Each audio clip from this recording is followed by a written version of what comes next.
हम देयर और इट के यूज़ को पढ़ेंगे।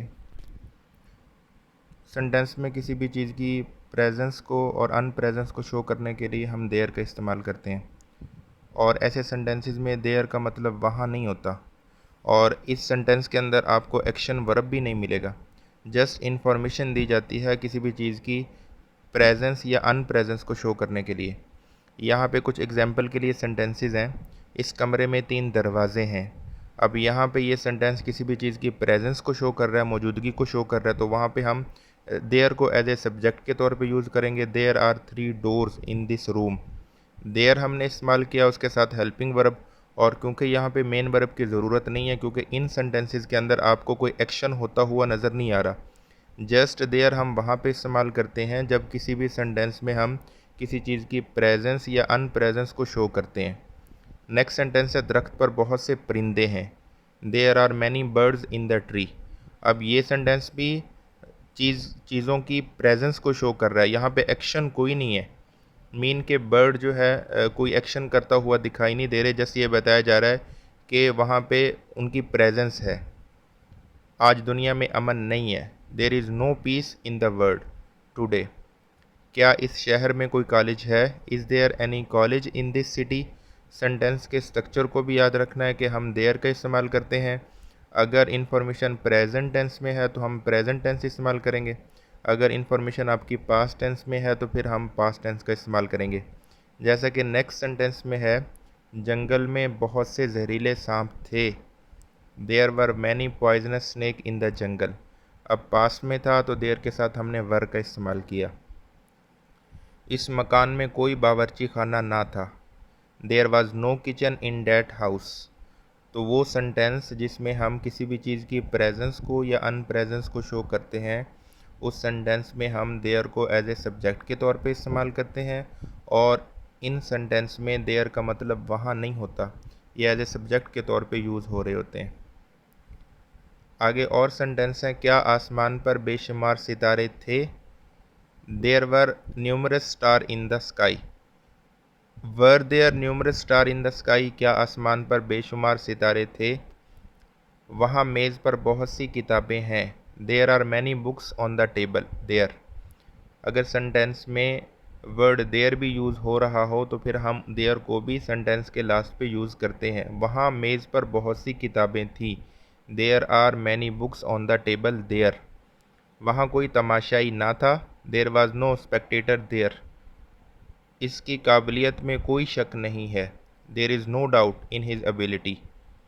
ये सेंटेंस आप जो भी देखेंगे, इन सेंटेंस के अंदर आपको जस्ट किसी भी चीज़ की प्रेजेंस या अनप्रेजेंस को शो किया गया है, तो इसके लिए देयर को हम एज ए सब्जेक्ट के तौर पे सेंटेंस में यूज़ करते हैं।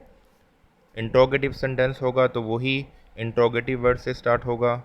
जैसे यहाँ पे क्या आसमान पर बेशुमार सितारे थे, तो इस सेंटेंस में हमने इंट्रोगेटिव सेंटेंस था, तो वेयर को हमने सेंटेंस के स्टार्ट में रखा, उसके बाद देयर, और आगे जो इन्फॉर्मेशन है वो आएगी और सेंटेंस हमारा कंप्लीट हो जाएगा। अच्छा, इसके साथ हमने यूज़ पढ़ना है यूज़ ऑफ इट का। यूज़ जो है ये किसी भी सब्जेक्ट के अंदर एज ए सब्जेक्ट के तौर पे हम उस वक्त इस्तेमाल करते हैं जब हम वेदर के बारे में बताते हैं, जब हम टाइम के बारे में बताते हैं, किसी डे के बारे में बताते हैं, कोई डेट के बारे में बताते हैं, कोई भी मंजर हो उसके बारे में हम बताते हैं, तो वहाँ पे हम डे को एज ए सब्जेक्ट के तौर पे यूज़ करते हैं। जब भी हम इट को वहाँ पे भी इस्तेमाल करते हैं जब भी हम किसी भी चीज़ पे एम्फेसाइज़ करते हैं, किसी भी चीज़ पे हम बहुत ज़्यादा ज़ोर लगाते हैं, या किसी भी चीज़ की इम्पोर्टेंस को बयान करने के लिए हम सेंटेंस के स्टार्ट में इट का इस्तेमाल करते हैं। यहाँ पे कुछ एग्जांपल्स हैं। सुबह का वक़्त है, क्योंकि अब मौसम बताने के लिए वहाँ पे भी इट को हम इस्तेमाल करते हैं। It's morning. आज मौसम बड़ा खुशगवार है। It's very pleasant today. आज सख्त हबस था। It was very close yesterday. Sentence में वेदर की इंफॉर्मेशन देने के लिए हम इट का इस्तेमाल करते हैं। डे बताने के लिए आज इतवार है, इट्स संडे। तुम ही तो हो जिसने मुझे धोखा दिया। सेंटेंस के अंदर किसी भी चीज़ के ऊपर एम्फिसाइज करने के लिए तो हम इट का इस्तेमाल करते हैं। जैसे ये सेंटेंस है, तुम ही तो हो जिसने मुझे धोखा दिया। It's you who deceived me. ये ऊँट ही है जो कि पानी के बगैर सहराओं में सफ़र कर सकता है। सेंटेंस में किसी भी चीज़ पर एम्फिसाइज करने के लिए इट को हम एज ए सब्जेक्ट के तौर पे इस्तेमाल करते हैं। जैसे ये सेंटेंस है ना, ये ऊँट ही है जो कि पानी के बगैर सहराओं में सफ़र कर सकता है।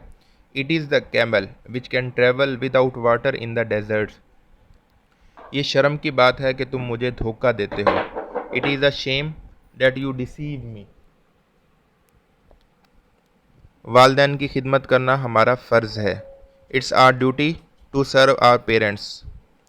खुली फ़िज़ा में सांस लेना सख्त सेहत के लिए मुफीद है। It's useful for health to breath in the open air. ये प्रोवर्ब है, अब पछताए क्या हो जब चिड़ियाँ चुग गईं खेत। It is useless to cry over split milk. मेरी घड़ी में 7:45 बजे हैं। वक़्त बताने के लिए भी हम इट को एज ए सब्जेक्ट के तौर पे इस्तेमाल करते हैं। It is 7:45 by my watch. Nadeem ने ही खिड़की का शीशा तोड़ा था। It is Nadeem who broke the window pane. अब यहाँ पे भी सेंटेंस में एम्फिसाइज़ किया जा रहा है, तो यहाँ पे भी हमने इट को एज ए सब्जेक्ट के तौर पे इस्तेमाल किया। नीचे यहाँ पे एग्जाम्पल्स मैंने कुछ लिखी हैं यूज़ ऑफ इट और देयर। राइटिंग स्किल के अंदर सबसे अहम बात यह है कि आप जितनी ज़्यादा प्रैक्टिस करते जाओगे उतना ज़्यादा आप राइटिंग स्किल के अंदर एक्सपर्ट होते जाओगे। सेंटेंसेस के रूल को बेसिक से सीखना शुरू कर देंगे तो वो थोड़ा सा लेंथी प्रोसेस हो जाएगा। ये इट का इस्तेमाल है, देयर का इस्तेमाल है, बहुत सारे सेंटेंसेस इनके इस्तेमाल से बनते हैं। बस इनके स्ट्रक्चर को जहन में रखना है, उसके बाद जो है वो इट और देयर के इस्तेमाल से आप सेंटेंसेस को बना सकते हैं। इनके इस्तेमाल से कितने सारे सेंटेंस बनेंगे। यहाँ इट और देयर की मैंने एग्जांपल्स दी हैं, तो ये एग्जांपल इट और देयर के इस्तेमाल को अच्छे से पहले समझना है, उसके बाद ये एग्जांपल आपने ख़ुद से हल करनी है। और नीचे वोकेबलरी के लिए, मतलब सेंटेंस के अंदर अगर कोई डिफ़िकल्ट वोकेबलरी है तो वहाँ पे ये वर्ड भी मेंशन है, तो डिफ़िकल्ट वोकेबलरी के लिए ये वर्ड आप नीचे से देख सकते हैं। तो ये एक्सरसाइज को अच्छी तरह से हल करना है। और सेंटेंसेस जिससे आप इट सेंटेंस में एज ए सब्जेक्ट के तौर पे इस्तेमाल हो, देयर सेंटेंस में एज ए सब्जेक्ट के तौर पे इस्तेमाल हो रहा हो, वो सारे सेंटेंस अच्छे से दे के उनकी जस्ट प्रैक्टिस है इनको, मतलब अच्छी तरह से सेंटेंसेस को बनाना। ये सारे सेंटेंस अच्छे से बनाने आ जाएं। इसके अलावा इट और देयर से और जितने भी सेंटेंस हो, जितनी ज़्यादा प्रैक्टिस करते जाएंगे ये सेंटेंस आते जाएंगे। बस राइटिंग स्किल के अंदर सबसे अहम चीज़ ये है कि आप लिखने की प्रैक्टिस कितनी करते हो। जितनी आप लिखने की प्रैक्टिस करते जाओगे वैसे वैसे आपको सेंटेंस बनाना आते जाएंगे। प्रैक्टिस है। अगर कोई स्टूडेंट रोज़ाना 2-3-4 पेजेस लिखता है, प्रैक्टिस करता है और 2 महीने तक उसकी ये एक्टिविटी मुसलसल जारी रहती है, तो 2 महीने के बाद वो एक अच्छा राइटर बन जाता है। लेकिन शर्त यह है कि वो 2 महीने तक मुसलसल चीज़ों के आहिस्ता आहिस्ता थोड़े थोड़े रूल्स को भी पढ़ता रहे और सेंटेंस बनाने की प्रैक्टिस खुद से करता रहे, तो फिर 2 महीने के बाद उसकी राइटिंग स्किल जो है ये बहुत ज़्यादा बेहतर हो जाती है। चलें, आज के लिए इतनी।